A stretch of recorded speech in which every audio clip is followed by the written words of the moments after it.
Hola, soy Cristina Mitre, periodista y autora del blog de Beauty Mail. Bienvenidos a mi podcast, donde todas las semanas charlaré con los mejores expertos de la cosmética, la nutrición, el fitness y el bienestar, para que te sientas bien y te veas mejor. Puede que últimamente tus hábitos de alimentación se hayan resentido un poco, pero nunca es tarde para cambiarlos, y Asana Bio quiere ponértelo fácil. Sus cómodos vasitos de porridge a base de un mix bio de avena integral, espelta, chía y cacao puro son perfectos para desayunar y también como merienda. Alto en fibra y sin azúcar añadido, el porridge de Asana Bio se presenta en dos variedades: avena chía y avena cacao. Solo tienes que añadir leche o tu bebida vegetal favorita y listo. Si quieres probar alguno de los productos de Asana Bio, durante todo el mes de mayo habrá un 25% de descuento para los escuchantes del podcast de Cristina Mitre. Y además, los gastos de envío están incluidos. Entra en su web www.asana.bio y usa el código MITRE25. Muchas gracias a mi mecenas Asana Bio por apoyar la continuidad de este podcast.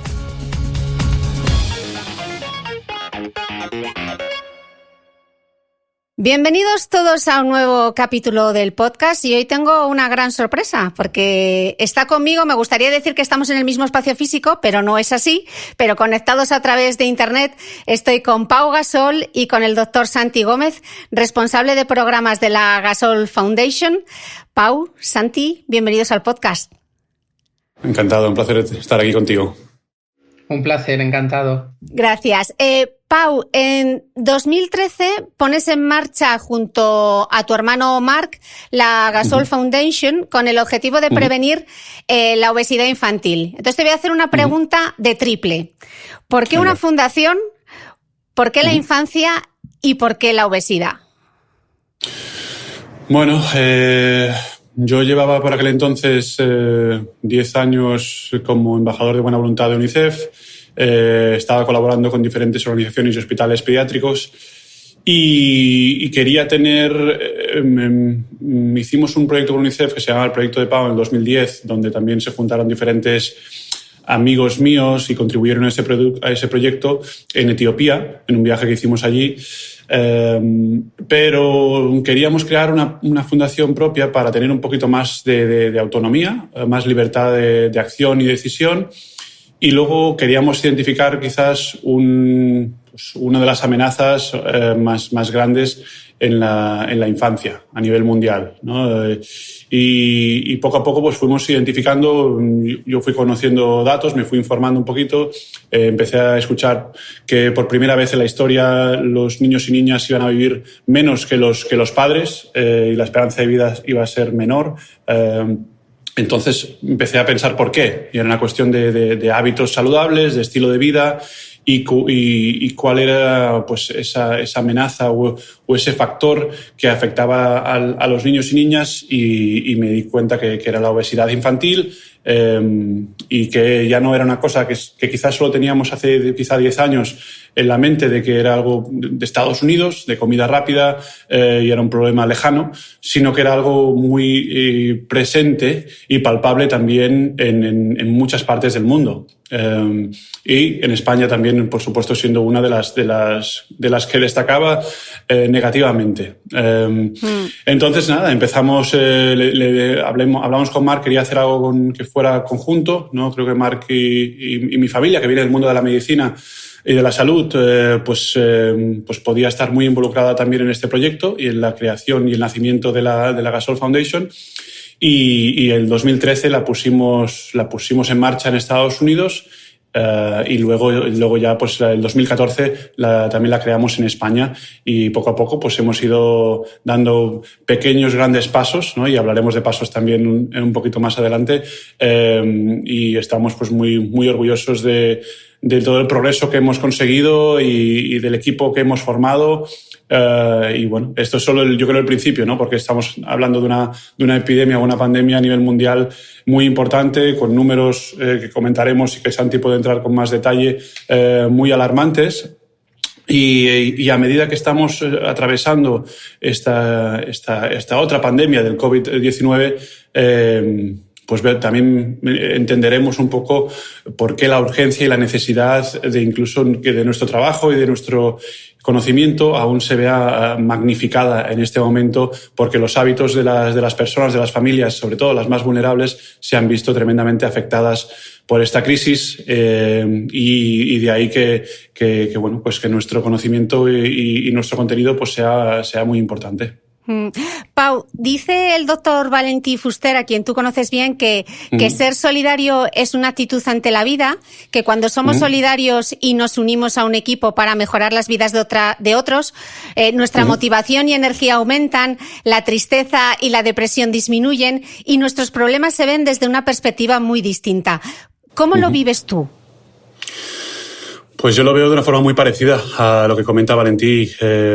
Yo desde hace mucho tiempo, ¿no? Y la filantropía y el estar cerca de los más necesitados, pues me ha ayudado a dar esa perspectiva que comentabas, ¿no? De la suerte y lo afortunado que soy, una perspectiva de lo que sucede en el mundo y no dejarme llevar por el éxito y por la fama que he podido conseguir gracias a mi carrera como jugador de baloncesto. Entonces, pues siempre me ha ayudado a mantener mucho los pies en el suelo, aparte de que yo tengo uno de mis lemas que tengo muy presente siempre cada día, es un poquito pues el intentar ayudar e impactar de forma positiva a las personas, ¿no? Ya sea las personas que tengo alrededor o a personas con un gran nivel de necesidad. Entonces, una de las cosas que siempre me repito, siempre digo que la vida de cada uno estará medida a base del nivel de cuántas personas lleguemos a impactar durante nuestra estancia en este mundo, ¿no? Y yo intentamos con la Fundación pues impactar y ayudar al máximo de personas posibles. ¿Y los niños son siempre el foco, Pau? Siempre trabajas con la infancia. ¿Por alguna razón? Sí, los niños siempre me han tocado la fibra más. Yo creo que hay una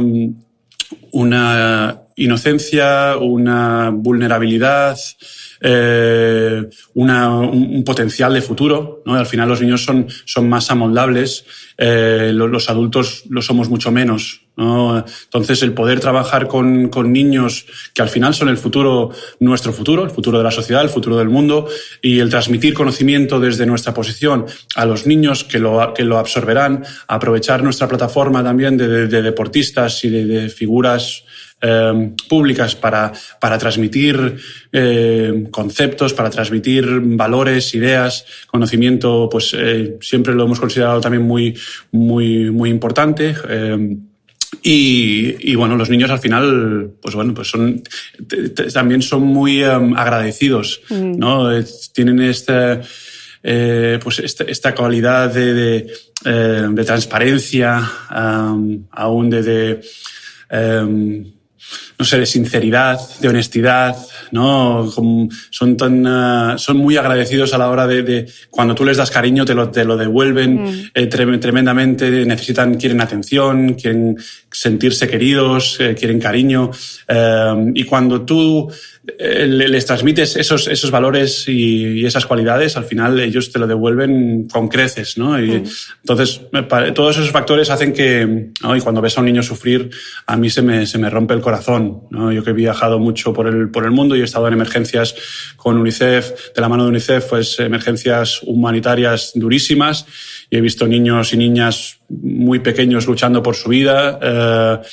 Pues a mí se me parte el corazón y quiero poder darles una oportunidad, ¿no? El poder salvar una vida de un niño, el darle una oportunidad de crecer, de vivir, de salir adelante, de adquirir o conseguir su potencial como persona. Eso es algo, yo creo que maravilloso. Entonces, bueno, ahí está un poco la oportunidad de moldear o ayudar a las nuevas generaciones a tener una posibilidad de crecer y de ser adultos con una buena calidad de vida, que puedan perseguir sus sueños, que puedan perseguir sus pasiones, sus objetivos en la vida. Hablamos mucho, lógicamente, de esta pandemia de la COVID-19, pero resulta que la obesidad infantil está considerada ya pandemia y arroja unas cifras muy preocupantes. La obesidad infantil afecta ahora a 124 millones de niños y niñas de entre 5 y 19 años en todo el mundo y concretamente en España. España se sitúa en la cabeza de la lista de países europeos con mayor índice de obesidad infantil. De hecho, tristemente ocupamos el cuarto puesto en cifras de obesidad y sobrepeso en niños de entre 5 y 10 años y el segundo lugar en niñas de la misma franja de edad. Santi, el pasado mes de noviembre presentabais el informe Pasos. Haznos un poco una radiografía de esta pandemia en España. Sí, la verdad es que las cifras son alarmantes también en nuestro entorno. El estudio Pasos puso en evidencia que en la población de 8 a 16 años no conocíamos cuál era la magnitud de la epidemia en adolescentes en nuestro país. Teníamos estudios parciales, pero no representativos, y por eso decidimos estudiar la población de 8 a 16 años y descubrimos que el porcentaje de niños y niñas y adolescentes con sobrepeso o obesidad asciende hasta un 34,9%. Entonces es una cifra relevante que nos tiene que llamar a la acción, obviamente. Y no cubríais sencillamente solo dieta, hablabais también de actividad física y de sueño. Los datos de actividad física, solamente un 36,7% de la población infantil y adolescente cumple con esa recomendación de la Organización Mundial de la Salud de los 60 minutos diarios de actividad física como mínimo. Y en el caso del género femenino, la cifra es todavía más preocupante, ¿no? Un 70,1% de las chicas no hace nada de ejercicio y esto tiene un impacto no solo en su salud, sino en su desarrollo social y emocional, ¿no? Exacto, la actividad física es un factor clave en el desarrollo integral, como muy bien apuntabas, de los niños y las niñas, ¿no? Es una vía de relación con su entorno social, es una vía de protección de su bienestar emocional y es una vía también de desarrollo físico adecuado. Por lo tanto, es un factor clave alrededor del cual pivotan muchos otros. Por lo tanto, es un hábito que conviene proteger y conviene promover dentro de la sociedad desde la pequeña infancia, yo diría, prácticamente desde el nacimiento. La estimulación precoz que se hace con los niños y niñas ya empieza a determinar si esos niños y niñas estarán habituados a realizar actividad física y a participar en actividades físicas y deportivas de forma satisfactoria y que les guste y que se lo pasen bien, que finalmente es lo más importante y es lo que nos asegura que lo sigan haciendo durante toda su vida. Pero más allá de que la obesidad infantil pueda ser un problema de salud, desde la Fundación decís que se convierte en un problema social, ¿no? ¿Por qué y en qué medida? Exacto. En algunos foros que nos entienden lo que queremos decir, decimos que podemos estar hablando de una enfermedad social, porque la multitud de factores que rodean la obesidad infantil tienen una raíz muy social. No es simplemente una enfermedad de tipo médico y que afecte simplemente al sistema sanitario, sino que la multitud de factores que la determinan tienen una raíz completamente social y fuera del sistema sanitario, es decir, fuera de los centros de atención primaria y fuera de los hospitales. Ahí es donde está la génesis de la obesidad infantil y ahí es donde nos enfocamos desde la Gasol Foundation con intervenciones comunitarias que motiven a las poblaciones a ser más activas, a alimentarse de forma saludable, a cuidar su bienestar emocional y a dormir las horas adecuadas, que también es un factor clave dentro de la fórmula. Otro dato muy interesante que dabais dentro del estudio es la prevalencia de la obesidad infantil. Parece que es mayor a mayor porcentaje de pobreza, ¿no? Exacto, esa es una asociación que también nos preocupa. Estudios anteriores apuntaban a esa dirección y con el estudio Pasos, con datos representativos de toda España y con la fuente de datos que ha generado el Instituto Nacional de Estadística, hemos podido a hacer esa asociación. ¿Y qué vemos? Que a mayor porcentaje de pobreza en esas comunidades suele haber un mayor porcentaje también de sobrepeso y obesidad infantil. Por lo tanto, si cruzamos ambos factores, son poblaciones en situación de vulnerabilidad que, si le añadimos además la carga de sobrepeso y obesidad durante la infancia, seguramente van a ser comunidades que van a estar expuestas a un mayor grado de desigualdad en el futuro. Por lo tanto, es conveniente actuar de forma eficiente, de forma eficaz y cuanto antes mejor sobre esa realidad. Y me imagino que con el empobrecimiento de la población por culpa del coronavirus, el problema de cara al futuro, si cabe, va a ser aún mayor, ¿no? Sí, esto precisamente destacábamos en nuestro posicionamiento justo cuando estalló la crisis del coronavirus y entramos en la fase de confinamiento. Apuntábamos precisamente a esto, que nos preocupa, que esta fase de confinamiento en que se ven alterados todos los hábitos del día a día de los niños y niñas y se abandona esa rutina de ir al cole, participar en alguna actividad extraescolar. Nos preocupa que eso pueda conllevar un repunte de la obesidad infantil y un deterioro aún mayor de los hábitos de salud que ya con el estudio PASOS en el 2019 identificábamos que era un deterioro relevante, considerable. Según datos que compartió en este mismo podcast de Javier Butragueño, que él es doctor en Ciencias de la Actividad Física y del Deporte, según los últimos estudios, durante el confinamiento, los niños pueden haber aumentado entre un 5 y un 7% de peso. Esos son como unos 2 kilos de grasa. O sea que el estudio tiene, si cabe, todavía más relevancia en esas medidas que debemos llevar a cabo, ¿no? Exacto, y yo a esa afirmación añadiría también el gradiente socioeconómico. Ese incremento de la masa corporal seguramente habrá sido mucho mayor en entornos más vulnerables. Pensemos en las condiciones de las viviendas, por ejemplo, de las familias que viven en situación de vulnerabilidad, que muchas veces impiden el hecho de poder hacer actividad física o el hecho de poder realizar según qué hábitos que quizás la sociedad en general entendemos como básicos, pero que en entornos vulnerables son mucho más difíciles de llevarlos a cabo. Por lo tanto, nos preocupa que seguramente ese incremento de las cifras de obesidad infantil también habrá sido desigual y, por lo tanto, estaremos enfrentando a una situación aún más grave de la que teníamos en los colectivos más vulnerables. Ok.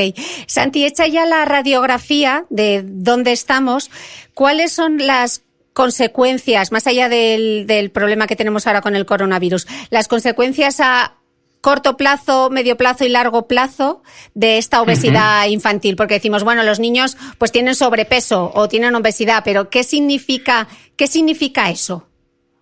Claro, me gustaría destacar que las consecuencias, ya sean a corto, a medio o a largo plazo, son tanto en el plano físico como en el plano psicológico y en el plano social, llegando incluso a afectar al plano económico, ¿no? Y al desarrollo de una sociedad.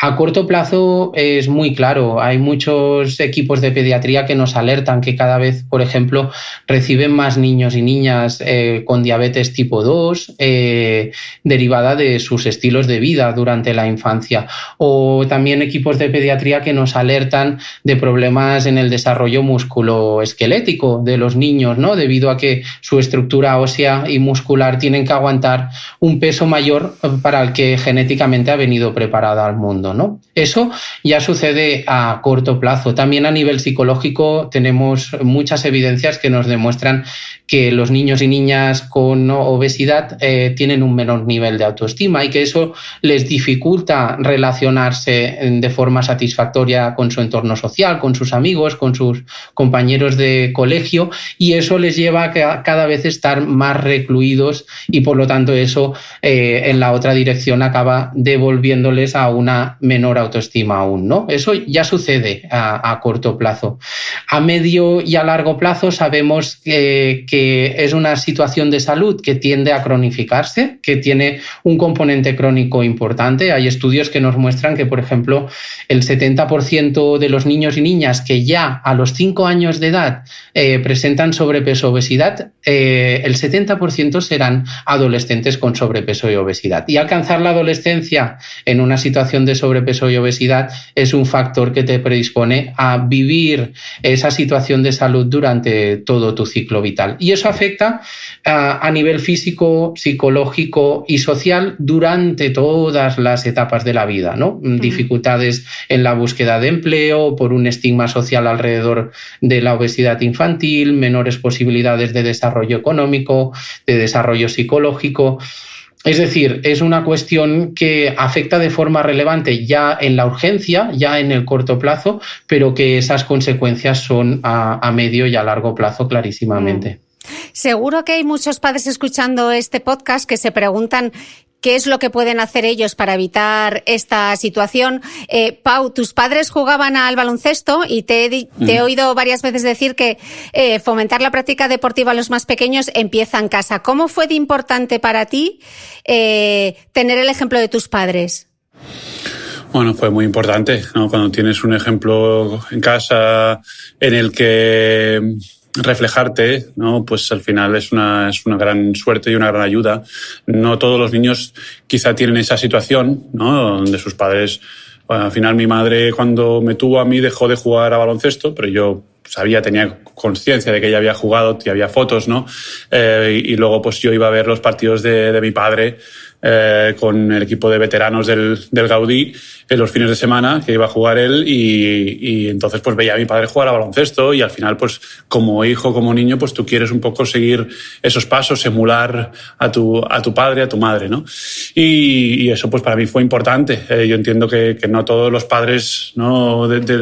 Aunque creo que sí que hay que tener en cuenta que hay que predicar con el ejemplo, ¿no? Y que es importante. Y nosotros también a través de nuestros programas incluimos mucho la figura de los padres en todos los programas porque intentamos transmitirle el conocimiento para que ellos lo puedan entender su responsabilidad, que entiendo que entendemos que la tienen, pero que se refleja en absolutamente todo, ¿no? Entonces, si los padres son activos, si ellos proactivamente crean rutinas en casa y fuera de ella, y los fines de semana de ir a dar paseos, de ir a hacer excursiones, de llevar a los niños al parque o al campo de fútbol, a la pista de baloncesto, o lo que ellos tengan acceso, al final eso crea y genera un hábito en el niño y un efecto muy importante. Y eso es un poco lo que intentamos concienciar a los padres, que muchos de ellos pues tienen una vida compleja, situaciones complejas, familiares, personales, que están muchos pues rompiéndose los cuernos y trabajando todo lo que pueden para proveer unos recursos y unas oportunidades que posiblemente algunos de ellos pues no han tenido ellos mismos, ¿no? Porque trabajamos con muchas familias inmigrantes en España en riesgo de exclusión social, muy vulnerables. Entonces, bueno, pues también el sentimiento de agradecimiento de los padres que nos demuestran y nos transmiten es increíble. Y es algo que nosotros, tanto los programas como yo intento estar siempre en muchas de las clausuras de nuestros programas que hacemos a lo largo del año y normalmente son a lo largo del curso escolar, pues es maravilloso pues interactuar con ellos. También introducimos a mis padres para que yo que aún no soy padre, pero mis padres están ahí, que pueden transmitir un poco lo que ha sido pues educar a 3 niños como nosotros, que somos niños grandes, niños que hemos comido mucho, que hemos crecido mucho, niños excepcionales un poco a nivel físico. Luego pues hemos tenido la suerte de tener una vida profesional pues excepcional también. Pero al final también eso, ¿no? Para que entiendan cómo manejar ciertas situaciones y que vean que que mis padres están ahí también y esos eventos al final son pues muy, muy bonitos de vivir y muy reconfortantes y que al final los padres también con los que trabajamos lo agradecen muchísimo. Pau, en todos estos años de aventura con la Fundación, ¿hay alguna historia que te haya impactado sobremanera? ¿Algo que recordarás siempre? Bueno, yo al final lo que recuerdo son los momentos de agradecimiento, de cercanía, de emoción, tanto de niños como de padres. ¿No? Cuando ves el efecto que has tenido en la vida de estas personas, ¿no? y te lo agradecen y te vienen y se les caen las lágrimas y te dan un abrazo y dicen gracias por todo lo que haces por nosotros, ¿no? Al final eso es algo que no se puede ni medir, ¿no? Ni con palabras, ni con dinero, ni con nada, ¿no? Porque al final es lo que decíamos, ¿no? Estás impactando una vida de una familia, de un niño, de varios niños que igual tienen en su casa, ¿no? Y así, y escalablemente al resto, ¿no?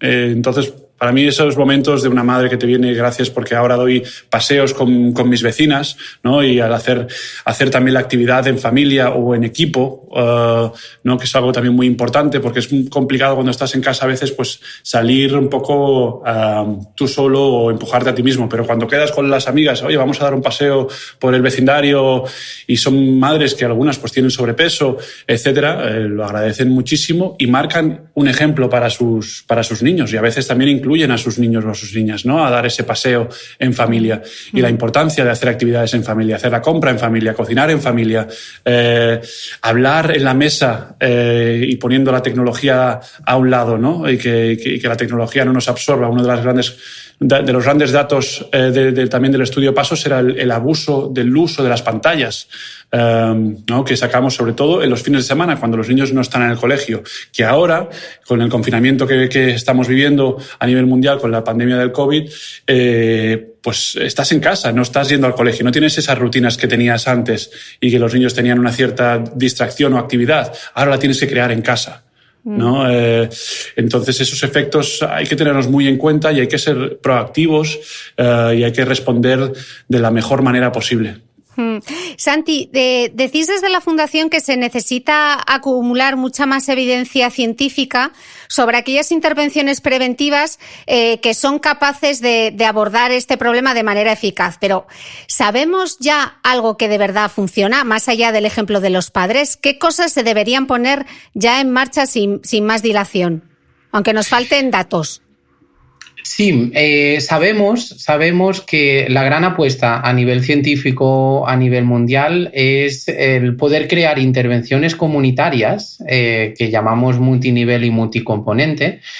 Es decir, que sean capaces de llegar a abordar toda la complejidad de factores situados a diferentes niveles de influencia, desde factores macrosociales o macroeconómicos o políticas que se pueden implementar a nivel gubernamental, que acaban cayendo en cascada sobre el hábito de vida de los niños y niñas en particular, ¿no? Y en medio... Aterrízamelo. Y en medio están las familias, por ejemplo, ¿no? ¿Qué pueden hacer las familias? Pueden hacer muchas cosas. Pau apuntaba cuestiones que son cruciales, la cohesión familiar y el hecho de que los niños y niñas se sientan queridos, se sientan escuchados, se sientan arropados, ¿no? Y que vivan un entorno familiar positivo, eso es muy importante. Si nos vamos al siguiente nivel de influencia de los niños y niñas, ¿cuál sería? La escuela. Es una escuela promotora de la salud, hay una comunidad educativa que se involucra, un equipo de profesorado que se involucra, que se preocupa por esos niños, que les promueve hábitos saludables. Eso también influiría. Después nos podemos ir al nivel del barrio en el que viven. ¿Cómo son las interacciones en ese barrio? ¿Hay espacios para jugar? ¿Hay espacios para ir o establecimientos para comprar alimentos saludables, frutas y verduras? ¿Son accesibles a buen precio? ¿No? Todo eso también influye. El municipio es un municipio que apuesta por ejemplo, los desplazamientos activos, protege la seguridad ciudadana para que los niños y niñas puedan salir a jugar a la calle, o como hacíamos los niños y niñas de mi generación, por ejemplo, o no, o hay una inseguridad ciudadana percibida. Y si nos vamos más arriba, el país en el que vivimos, ¿no? Es una apuesta clara, la lucha contra la obesidad infantil. Se hacen políticas a nivel general, por ejemplo, en la ley de educación se contempla el incremento de las horas de educación física, o se intenta regular el marketing sobre los alimentos menos saludables, que sabemos que es un marketing que sobre todo influye más en las poblaciones más vulnerables y dentro de esas poblaciones más vulnerables en los niños, que tal y como apunta apuntaba Pau, es el conjunto de población más vulnerable de una sociedad, ¿no? Pues todo eso, el poder abordar todos los factores situados a esos diferentes niveles de influencia que hemos mencionado, es la vía que se calcula eficaz para poder revertir la situación de sobrepeso y obesidad infantil que tenemos en muchos países del mundo actualmente, ¿no? Entonces, ahí en esa dirección, con que tenemos un objetivo ambicioso desde la Gasol Foundation, es la dirección que hemos puesto y son los roles que nosotros jugamos en la sociedad. Queremos influir en todos los niveles para que cuando implementemos nuestros programas a nivel educativo, incluyendo tanto familias como niños y niñas, los factores de su entorno les predispongan a adoptar aquellos hábitos saludables que nosotros les estaremos promoviendo con las intervenciones educativas. Pero creo que como sociedad también tenemos que huir de poner solamente el foco de responsabilidad en las familias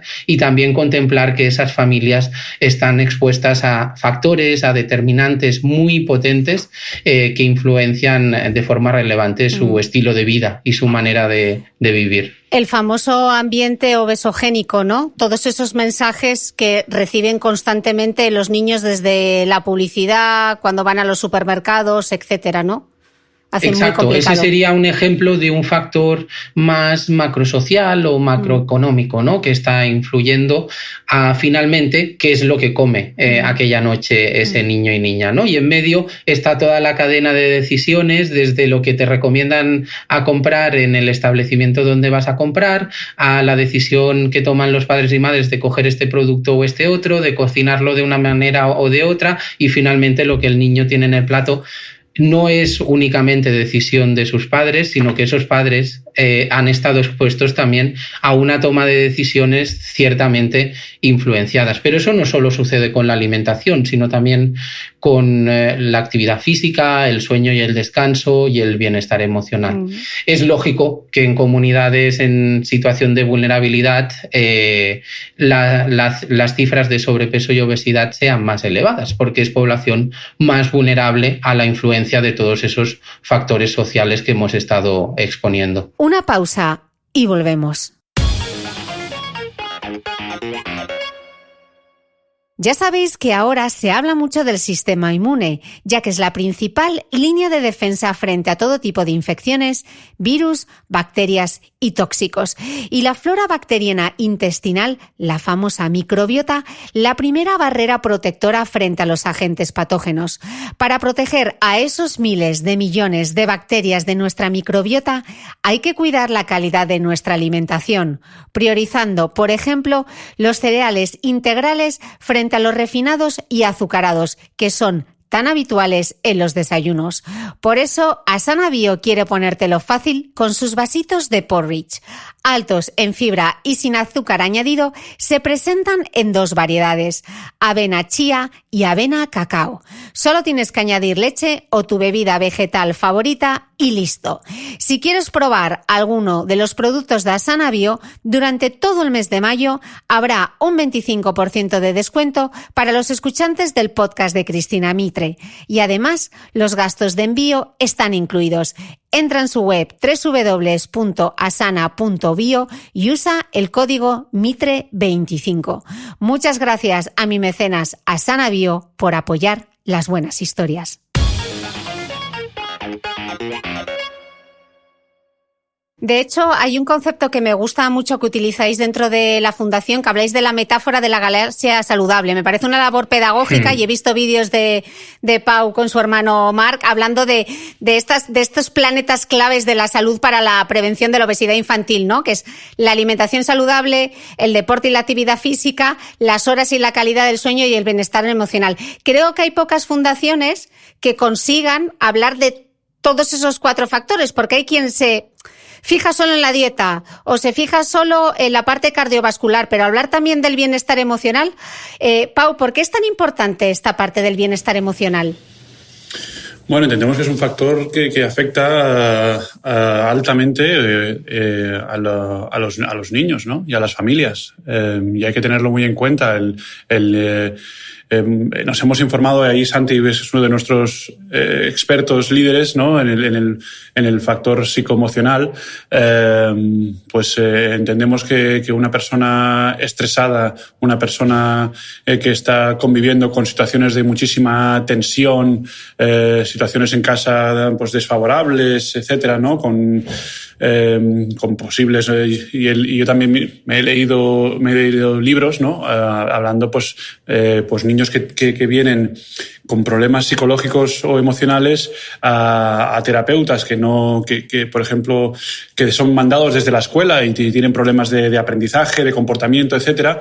Y cuando analiza el psicólogo o psicóloga a ese niño o a esa niña, ve que pues en casa pues tiene o un padre abusivo o un padre o madre con problemas de alcohol o de adicción, y eso tiene un efecto enorme en la salud de los niños. Incluso de dejar de crecer o de problemas de formación de densidad ósea, problemas de obesidad, de malestar, etcétera, ¿no? Y ese es un pilar clave que poco a poco, yo creo, a nivel social lo vamos entendiendo mejor, estamos un poquito más sensibilizados, no es tanto ya un estigma, ¿no? El requerir apoyo emocional, psicosocial, psicológico. Y entendemos que es un factor que influencia muchísimo a la salud de los niños y al desarrollo de los niños. Entonces, ahí por eso es uno de los planetas, ¿no? Y ahí darle mucho crédito a Santi, ¿no? Y su capacidad creativa, pedagógica que tiene él con el nombre con como tú decías, con la galaxia saludable, con los planetas y ese viaje por la galaxia saludable que estamos haciendo, ¿no? Como que los retos saludables pues se han ido de la Tierra y se han ido a una galaxia y unos planetas y hay que traerlos de nuevo a la Tierra, ¿no? Para nuestros niños.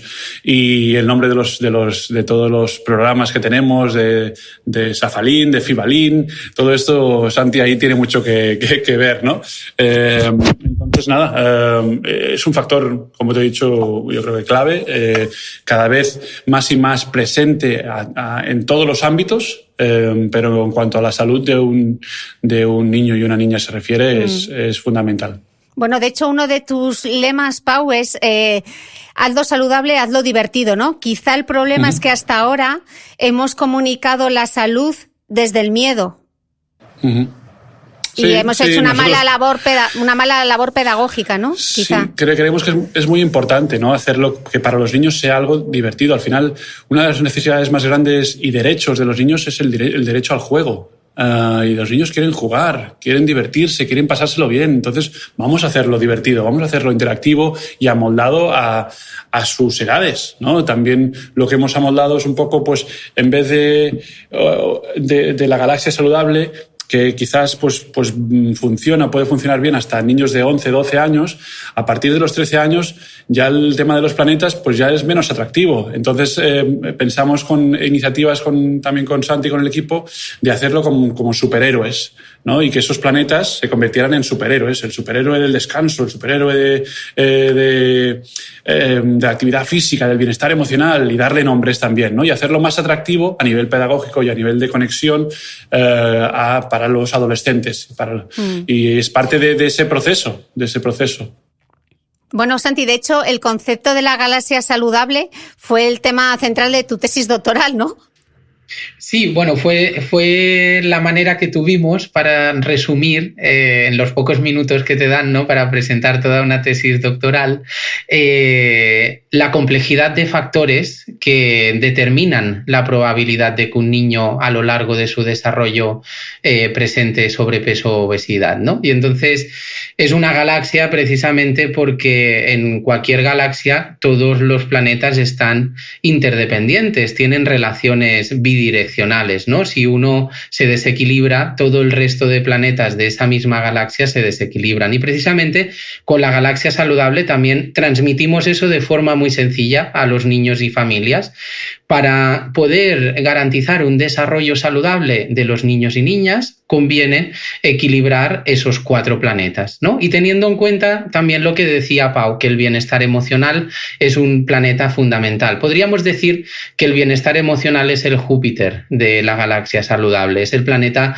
más denso, más pesado, el que tiene más capacidad de influencia sobre el resto y, por lo tanto, en nuestros programas que implementamos a través de entidades deportivas, a través de escuelas, a través de centros socioeducativos, a través de muchos sectores clave en el mundo local, siempre utilizamos esa metáfora y siempre estructuramos todos los mensajes y todas las acciones tratando de promover y de proteger el bienestar emocional de los niños y niñas, y destacándole a las familias que lo que más ayuda al desarrollo de sus hijos es el hecho de que se preocupen por sus hijos, que les den cariño, que hagan actividades juntos, que vean, aunque sea un entorno familiar vulnerable, que vean capacidad de sobreponerse a las dificultades, que tengan ilusión por el futuro. Eso determina en gran medida cómo se va a desarrollar ese niño y está muy relacionado con la obesidad infantil, aunque no lo parezca. O sea, que lo que sería la alfabetización emocional, que esos niños supiesen poner nombre a esas emociones, ¿tiene relación con la obesidad?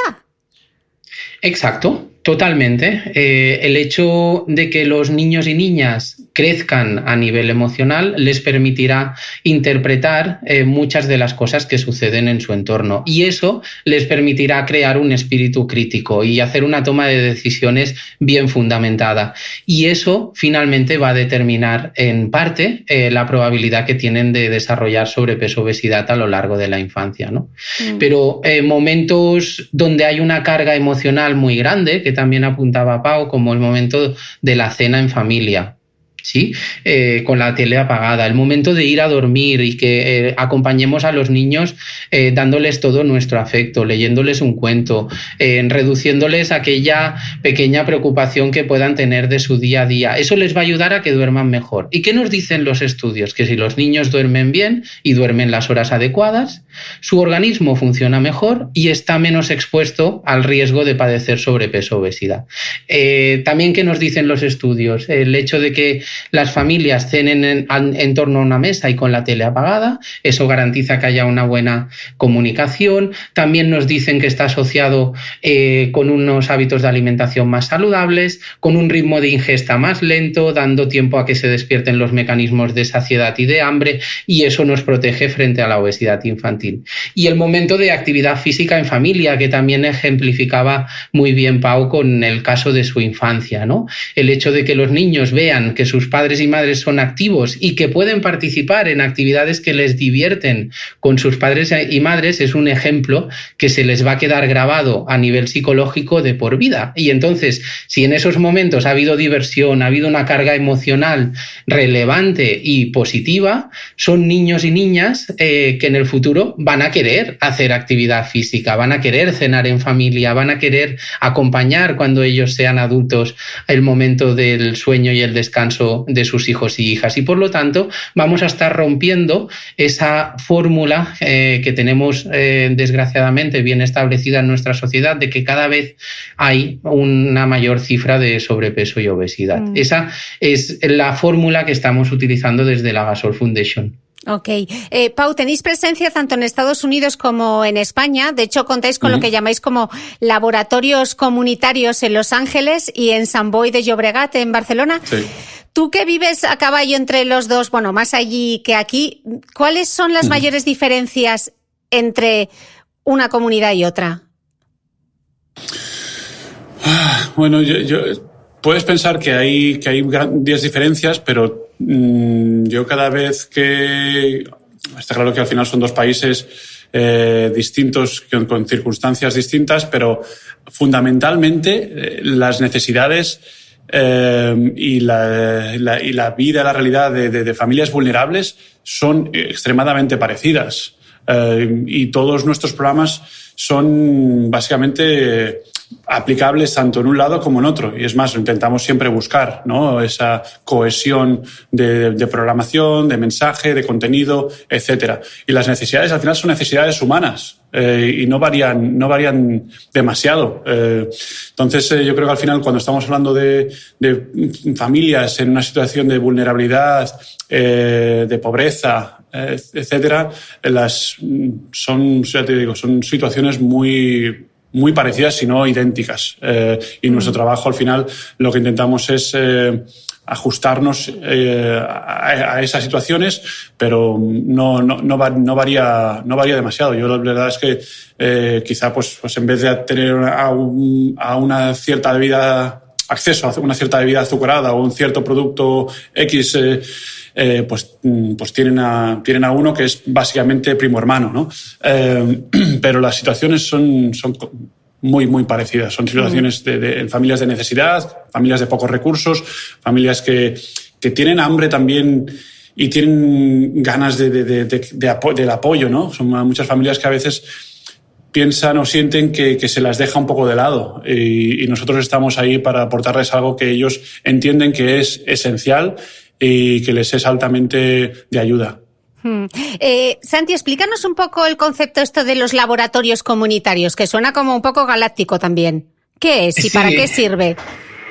Sí, nosotros seguimos un modelo de desarrollo en todos los programas muy basado en la evidencia científica. Y entonces, cualquier programa que visionamos o que creamos en nuestro laboratorio, que podríamos decir que son las 2 sedes que tenemos en España y en Estados Unidos, primero lo queremos probar en nuestro entorno de proximidad. Queremos pilotarlo muy bien, queremos medir el impacto, queremos ver qué es lo que funciona, qué es lo que no funciona, cómo podemos mejorar, cómo podemos acabar de pulir aspectos. Y esos 2 laboratorios son en la ciudad de Sant Boi, en España, de Sant Boi de Llobregat, y la ciudad de Los Ángeles en Estados Unidos, salvando las distancias, son ciudades con una diferencia poblacional importante, ¿no? Pero sí que queremos asegurarnos, antes de empezar a escalar y antes de empezar a difundir nuestros programas, estar muy seguros de que realmente funcionan y utilizando el método científico desde el principio para asegurarnos que eso funciona. Y eso no significa que una vez lo tengamos validado en nuestro laboratorio comunitario nos conformemos. Cuando lo escalamos, también utilizamos metodología científica para evaluar el impacto, el efecto que estamos generando. Generamos grupos de intervención, grupos de control.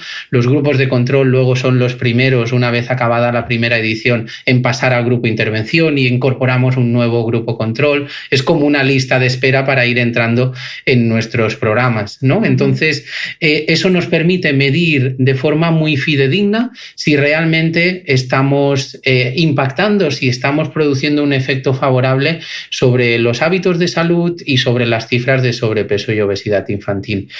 Creemos que es un compromiso ético esencial y que desde el tercer sector tenemos que ser capaces de medir el impacto de aquello que hacemos, porque si no podemos estar acumulando errores que se cronifican en el tiempo, y estamos trabajando con personas, con poblaciones, a menudo comunidades muy vulnerables. No podemos permitirnos el lujo de no saber si lo que hacemos funciona o no funciona. Pau, en estos días te hemos visto hacer un esfuerzo tremendo por utilizar tu visibilidad para divulgar esos hábitos de vida saludable, desde los directos que has hecho en Instagram bajo el hashtag Cuarentena Saludable, hasta los artículos que has escrito en diversos medios, todas las entrevistas. ¿Nos estás dando una pista de lo siguiente? Pues no lo sé si es una pista de lo siguiente. Para mí es una pista del presente y de lo que es para mí importante y de cómo creo que cada uno, ¿no? Y yo me centro desde mi posición y desde mi potencial, pues que podemos utilizar nuestras plataformas para mandar mensajes importantes, ¿no? Y sobre todo en momentos de necesidad, ¿no? Yo creo que al final estamos en un momento de muchísima incertidumbre, de muchísima adversidad, y es importante que haya figuras, ¿no? Y organizaciones que den un paso adelante, ¿no? Que manden noticias y iniciativas positivas que ayuden. Y por eso, pues, creo que tanto yo como todo mi equipo, tanto de la Fundación como equipo de comunicación y mi equipo interno, hemos hecho un esfuerzo grande a la hora de decir, oye, vamos a ser proactivos, vamos a ser creativos, vamos a ponernos las pilas y a pensar cómo podemos ajustarnos a este momento, ¿no? Y ese es un poco, ¿no? Porque al final podríamos haber escogido una actitud de decir, oye, pues paramos todo, paramos motores, esperamos a que pase la tormenta y ya veremos cuando salga el sol y nos volvemos a reactivar, ¿no? Pero en este caso, yo no soy así y lo he transmitido así a todo mi equipo y estamos trabajando y estamos siendo más activos que nunca, aprovechando este momento de incertidumbre, de adversidad, de dificultad, para ser proactivos, para buscar aprovechar quizás una oportunidad que se nos presenta para primero analizar cuál es la situación y cómo podemos ser de máxima utilidad, ¿no? Y identificando que esta pandemia que estamos atravesando ahora con el coronavirus pues puede significar un pico muy significativo en la salud de los niños y en el incremento de la obesidad infantil y que consecuentemente se traduce en obesidad adulta y que consecuentemente se traduce en enfermedades cardiovasculares que son una, si no la mayor causa de muerte, de mortalidad en el mundo a día de hoy, ¿no? Entonces, todo eso es un poco lo que intento hacer. Yo estoy en un proceso de recuperación de mi pie, de una lesión que he sufrido hace pues ya un poco más de un año. Y como estoy confinado y no estoy moviéndome sin parar como normalmente lo estoy, pues oye, yo soy de aprovechar el tiempo. Cada día puedes sumar, cada día es un paso adelante, cada día puedes hacer algo distinto, aprender, crecer, etcétera. Y el tiempo está para aprovecharlo, no para perderlo. Qué gran actitud.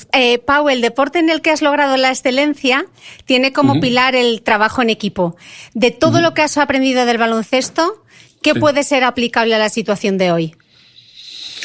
Bueno, mucho. Al final el esfuerzo que implica llegar a un cierto nivel, ¿no? Y la dedicación que eso significa, pues creo que es muy aplicable a lo que estamos viviendo ahora, ¿no? La incertidumbre de no saber, pues, hacia dónde vamos a llegar, ¿no? Si conseguiremos nuestro objetivo, si no, pero que cuanto más nos esforcemos y más trabajemos y más proactivos seamos y lo hagamos de forma conjunta, ¿no? Eso es muy importante, ¿no? Porque al final cuando todos los miembros de un equipo están coordinados, trabajando hacia un mismo objetivo, de forma que cada uno cumple su rol dentro del equipo, tienes una posibilidad muchísimo más grande de éxito, de poder llegar arriba, ¿no? Que si cada uno va por su lado y yo me preocupo por lo mío, tú preocúpate por lo tuyo y ya veremos cómo llegamos y a dónde vamos, ¿no?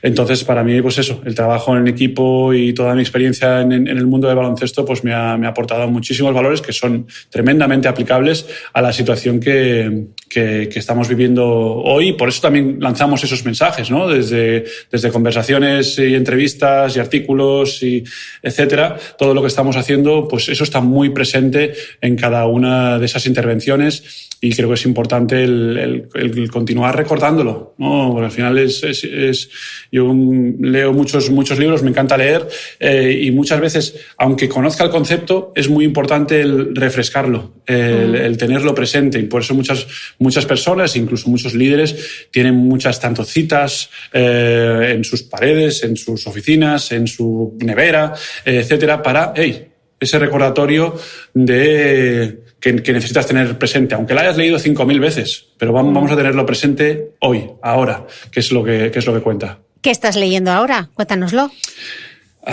Ahora estoy leyendo un libro de Nassim Taleb que se llama Skin in the Game. Skin in the Game se llama, que me parece muy interesante también porque habla de lo que de tener de las personas y una actitud de que todo lo que haces tiene una consecuencia, ¿no? Y que cuando tomamos ciertos riesgos, a veces ciertas personas tendemos a hacer cosas mirando los beneficios, pero intentando esquivar los riesgos y que los riesgos o lo negativo se lo coma otro, ¿no? Entonces, tener esa ética y ese compás moral de tener presente pues las consecuencias de tus acciones, ¿no? Positivas y negativas, y de tomar ciertos riesgos. Y en este momento, ¿no? Más que nunca, yo creo que ante lo desconocido se toman ciertas acciones y decisiones que ahora mismo, pues, ¿qué es mejor para la salud de nuestra población? ¿Qué es mejor para la economía y el nivel social o el nivel, ¿no? de bienestar de nuestra población, ¿no? ¿Cómo salimos al desconfinamiento de una forma responsable que estimule el bienestar de la población y estimule la economía del país y del mundo sin poner en peligro la salud y respetándonos y siendo responsables, ¿no? Yo creo que al final, cuando cada acción tiene una consecuencia, y tenemos que tener la mentalidad, yo creo, y la ética y el compás moral y la integridad de vivir con las consecuencias positivas y las negativas, ¿no? Eso es lo que estoy leyendo ahora, vamos. En resumen. Pues una gran lectura y apelar a esa responsabilidad, sobre todo también la responsabilidad individual. Santi, ¿cuáles son los próximos retos? Tenemos muchos encima de la mesa. Ahora mismo estamos desarrollando programas que demuestren su eficacia, dirigido a todos los sectores clave del mundo local, para generar esas intervenciones comunitarias que hablábamos antes, que sabemos que es la línea que seguramente funcionará en el futuro para prevenir la obesidad infantil. Me estoy refiriendo a intervenciones dirigidas a sectores como las escuelas o sectores como los centros socioeducativos que atienden a la infancia más vulnerable durante las tardes, a las entidades deportivas, a los centros de atención primaria, a los ayuntamientos. Intervenciones que en un mismo momento del tiempo y sobre una misma comunidad suceden y empoderan a esa comunidad hacia los hábitos saludables, ¿no? Creemos que el deterioro de hábitos saludables que podemos estar experimentando hoy debido a la pandemia de la COVID-19 puede llegar a determinar en gran medida las desigualdades que tenga nuestra sociedad en un futuro próximo y en un futuro más lejano, ¿no? Creemos que los hábitos saludables son básicos, son urgentes abordar la promoción de hábitos saludables, porque sabemos que si los niños crecen siguiendo unos hábitos saludables basado en ese modelo de la galaxia saludable, sabemos que van a tener muchas más oportunidades de desarrollo y seguramente salir de ciertos círculos de desigualdad en el que les ha tocado crecer, ¿no? Entonces, y que sus hijos y hijas, futuras generaciones, tengan mayores oportunidades. Creemos que la promoción de hábitos saludables debe estar en la raíz de cualquier comunidad, de cualquier estado que quiere promover el bienestar de sus ciudadanos. Y por eso, desde la Gasol Foundation ahora también nos estamos enfocando mucho a nivel científico y a nivel programático en realmente abordar lo que es urgente, que es la promoción de hábitos saludables desde la pequeña infancia y priorizando los colectivos en situación de vulnerabilidad. Pau, este año 2020 no ha arrancado con buen pie, y nunca mejor dicho, que arrastras esa lesión en el pie izquierdo. Se une además el fallecimiento de tu gran amigo Kobe Bryant y ahora esta pandemia. Menudo ejercicio de resiliencia, ¿no? Sí, sin duda. Está siendo, bueno, una prueba personal, un recordatorio yo creo para mí, pero para todos, ¿no? de nuestra vulnerabilidad, de cómo pueden cambiar las cosas de forma instantánea, de forma personal, emocional, pero también, bueno, con lo que estamos viendo con esta pandemia del coronavirus, pues es un recordatorio de lo vulnerable que somos a nivel global, ya no solo a nivel solo personal y humano, ¿no?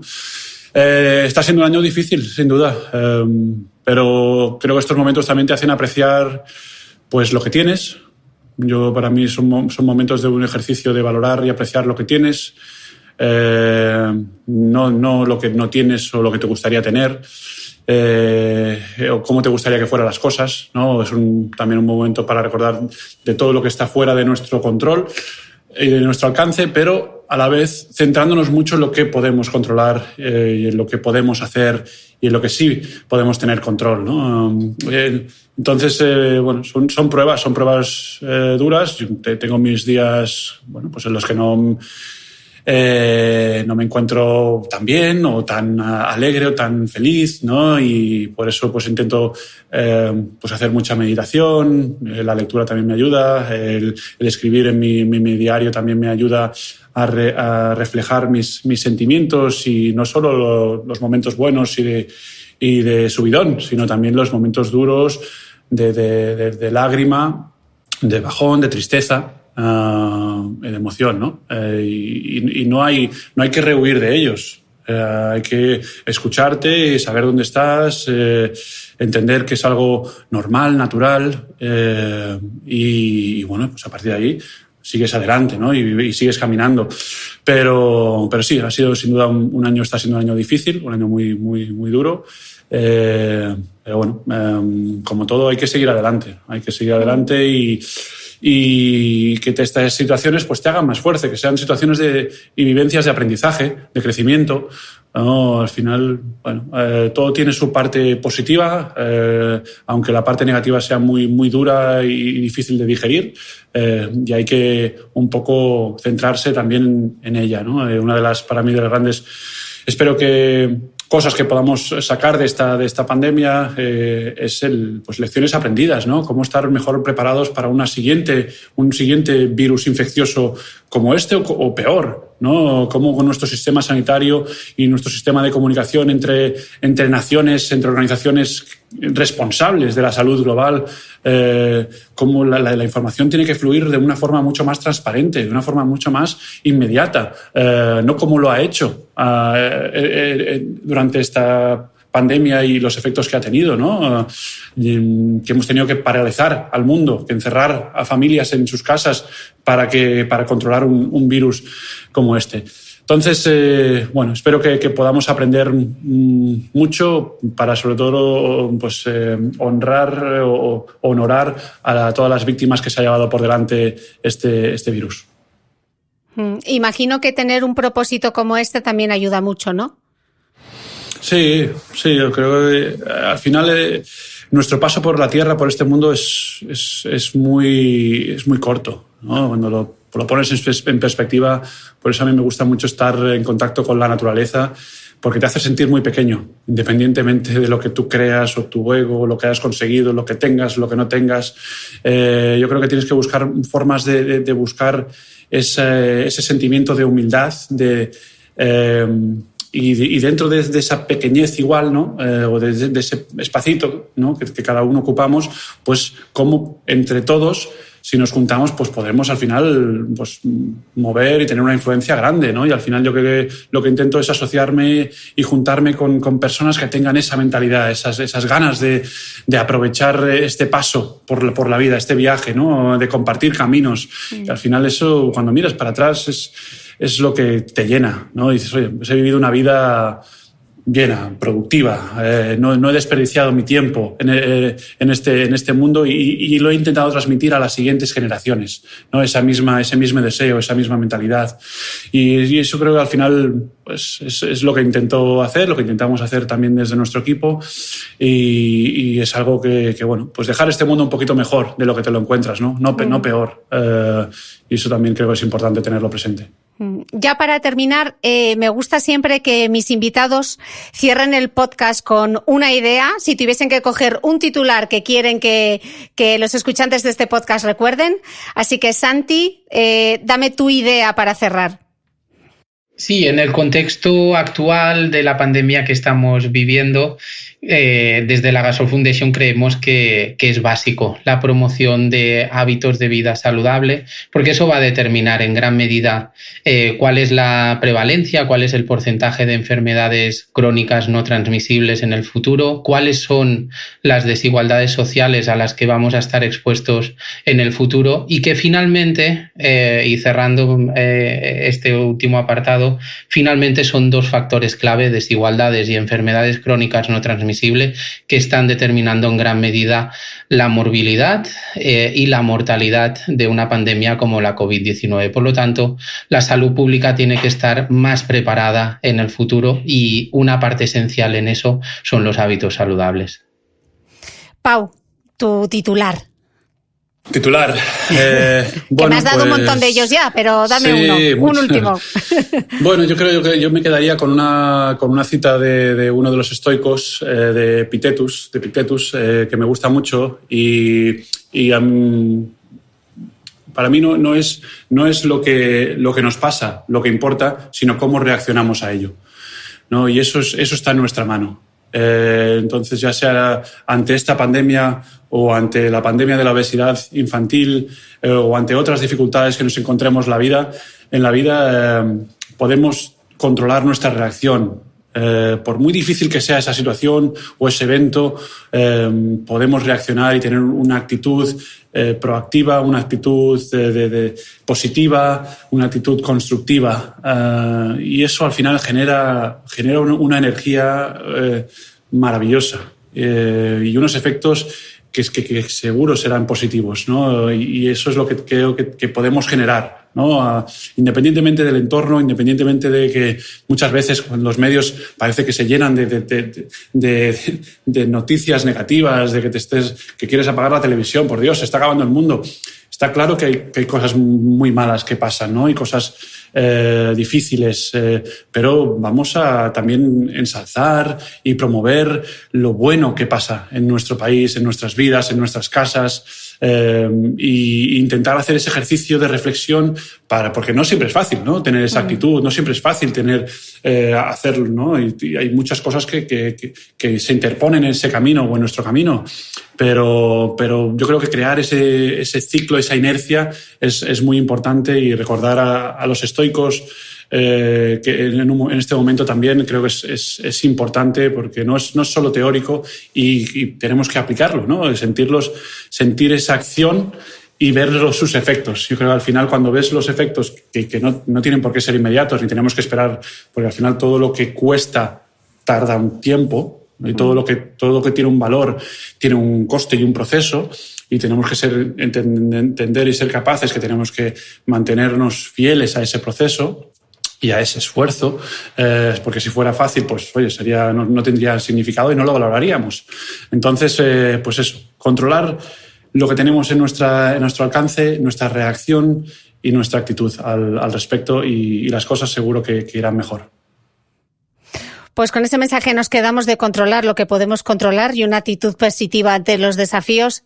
Santi, Pau, millones de gracias por dedicarnos vuestro tiempo, y espero que podáis volver al podcast a contarme cuál es el siguiente paso del proyecto Pasos. Espero que haya un segundo proyecto, un tercero, un cuarto, seguro que sí. Seguro. Muchísimas gracias. Gracias a ti.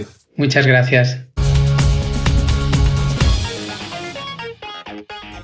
No olvides que todas las notas de este capítulo están en mi blog TheBeautyMail.es. Además, si no quieres perderte ningún capítulo del podcast de Cristina Mitre, suscríbete a TheBeautyMail.es y a cualquiera de las aplicaciones en las que puedes escuchar mi podcast, como Spreaker, Apple Podcast, Spotify, iVoox y YouTube. Solo tienes que buscar el podcast de Cristina Mitre y darle a suscribir. Y un último favor, si entras en iTunes y me dejas un comentario y además me regalas unas estrellas, ayudas a que este podcast tenga cada vez más visibilidad y pueda seguir creciendo. Te espero el próximo domingo con una nueva entrega del podcast de Cristina Mitre.